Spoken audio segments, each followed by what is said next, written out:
За мэцгааны хүүхдүүдээ өнөөдрийн бидний үзэх сэдэв бол Мон Гибрид эрлэцжүүлэг.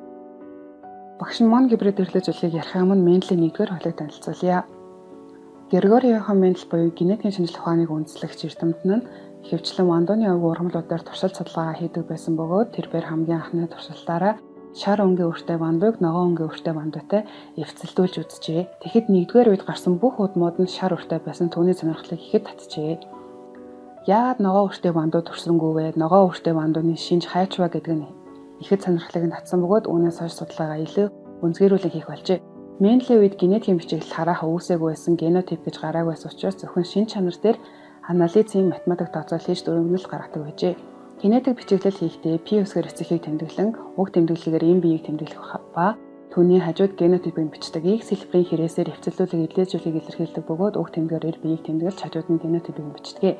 Генотипийн дор зурсан фенотип буюу шинж чанарыг нь тэмдэглэнэ. Гамет буюу биеийн эсийг G үсгээр тэмдэглэх бөгөөд тома генотип бүхий организмаас тома аллелыг агуулсан өндгээс үүсгэл жижига генотип бүхий эр биеэс жижига аллелыг агуулсан эр бэлхиээс үүсгэнэ. Өндгээс эр бэлхийн эснэлж үр тогтолт явагдсанаар тухайн амьд организмын генотип фенотип ил болох бөгөөд тома жижига буюу гетерозигот доминант шар үртэй бие төрөх боломжтой болох нэ. Мендлийн 1-р хуулийн дагуу 1-р үед гарсан удмууд өөр ямар нэгэн шинж чанар байхгүй 100% шар үртэй вандуунууд гарчээ. Энэ нь Мендлийн 1-р хууль буюу давмгайллын хууль юм а. За одоо бүгдээрээ Мон Гибрид эрлэцжүүлэхийн бодлого онцгоё. Мон Гибрид эрлэцжүүлэг гэдэг нь моно буюу зөвхөн нэг шинж чанарын ялгаатай амьд биесийг хооронд нь эвцэлдүүлэх эрлэцжүүлэгт бодлогоодыг авч үзэж болно. Хүний нүдний өнгөний генийг бүгдээрээ Мон Гибрид эрлэцжүүлэхийн жишээ болгон онцгоё. Хүний нүдний өнгөний борон цэнхрээ давмгаалдаг. Тэгвэл гомозигот доминант бор нүдтэй залуу цэнхэр нүдтэй бүсгүйтэй гэр бүл болсон бол тэдний ирээдүйд төрөх хүүхэд ямар нүдтэй байх вэ гэдгийг тооцоолцгоё. Ингэхдээ бид генотип, фенотип эргэн санах хэрэгтэй. Фенотип буюу шинж чанарыг ярихдаа бүгдээрээ бор нүдтэй залуугаар зяныг төлөөлүүлж харин цэнхэр нүдтэй эмэгтэйгээр жижиг төлөөлүүлэн бодцгоё.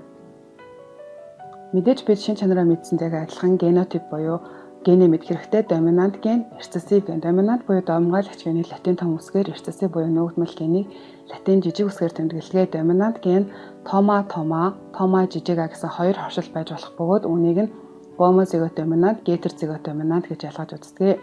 Яагаад гомозигот, гетерозигот гэж нэрлэж байгаа вэ гэхээр гомо буюу ижил гэсэн утгатай аав ээжээсээ ааваасаа томааг, ээжээсээ тома буюу ижил аллелыг авсан. Гетерозигот нь ааваасаа томааг, ээжээсээ жижигааг буюу өөр аллелыг авсан гэсэн санаа ахнэ. Рецессив буюу нуугдмал генийг жижигагаар тэмдэглэх бөгөөд доминанттай гомозигот, гетерозигот гэж ялгах шаардлагагүй. Яагаад гэвэл нэг л хоршил байгаа учраас.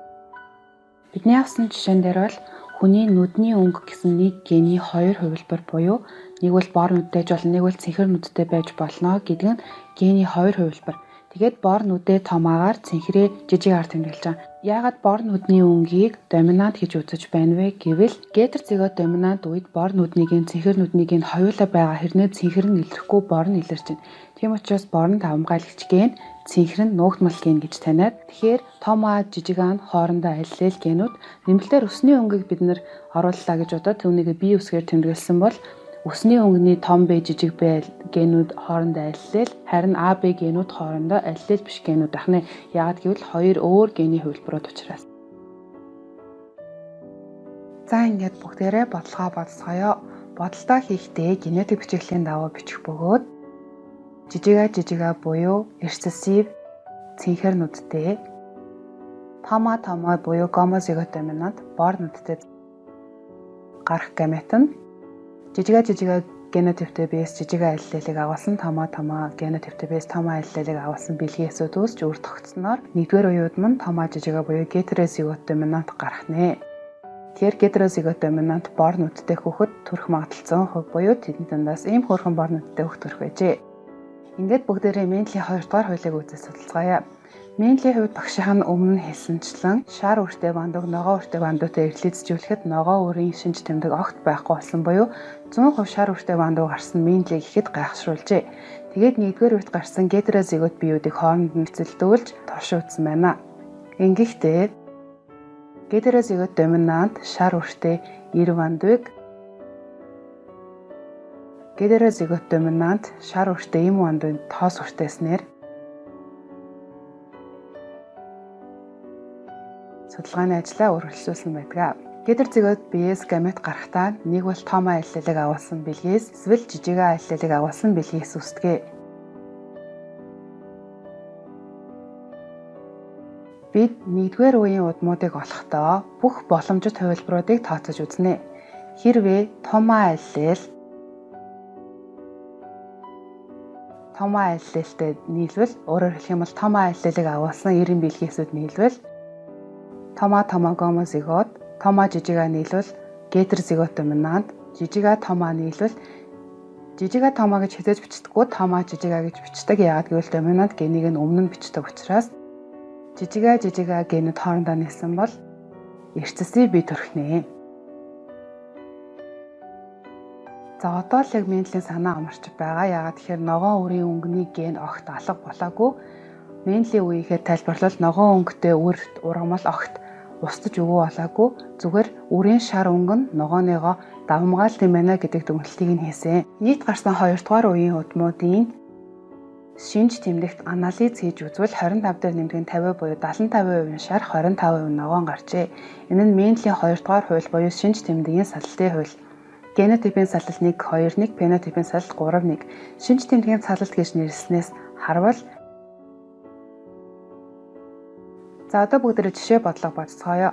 Цэцгийн үзмийн ягаан өнгөтэй байх нь доминант, цагаан нь эрчсий байдаг бол үзмийн ягаан өнгөөр гетерозигот биеүүдийг хооронд нэвцэлүүлж 1800 ургамал гаргаа авчээ. Тэдгээрийн хідэн үзмийн ягаан өнгөтэй, хідэн цагаан өнгөтэй байх вэ гэдгийг бүгдээрээ бодцгоё. Бичиглэл хийхдээ мөн л адил багшийнхаа хэлсэн генетик бичиглэлийн дагуу бичих ёстой байдаг.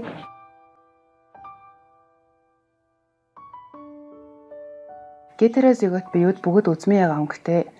Өмнөх бодлогон дээр ментлийн 2-р хуулийг тайлбарлаж байсантай яг адилхан.